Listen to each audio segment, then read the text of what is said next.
মানুষের কত আশা স্বপ্ন নিয়ে সকালটা শুরু হয়, তাই না বন্ধুরা? তো হ্যালো এভরিওয়ান, তোমরা সবাই কেমন আছো?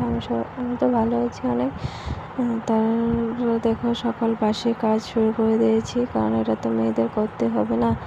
সকাল যতই হোক সকাল সকাল ওঠা, ঘরদোর পরিষ্কার করা, এটা তো মেয়েদের বিয়ের পরে একটা সংসার, তো এটাকে বলে, তাই না বন্ধুরা?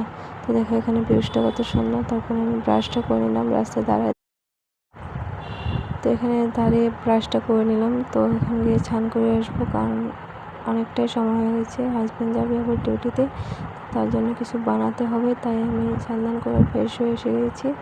তো এখন আমি কাপড়টি মেলে দিচ্ছি, কারণ নাহলে পরে শুকাবে না, তার জন্য।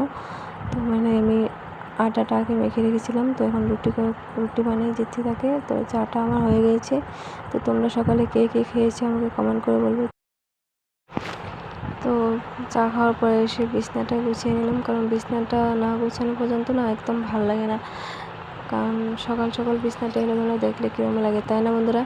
তো তোমরা কারা কারা আমার মতো, তো SMS কমেন্ট করে বলবে। তারপরে রান্না গুছিয়ে আমার কমপ্লিট হয়ে গেছে, তো আমি এখন রান্নাঘরে যাব। তো এখানে আমি সবজিটা কেটে নিলাম। তো এখানে ভেন্ডি ভাজি, সোয়াবিন, তো আজকে নিরামিষই হয়েছিল, এখানে সব কিছু যে সবজি, তো ওইটা। তো আজকের মতো ভিডিওটা এই পর্যন্ত। যদি ভালো লাগে তো লাইক কমেন্ট শেয়ার করে দেন। টাটা।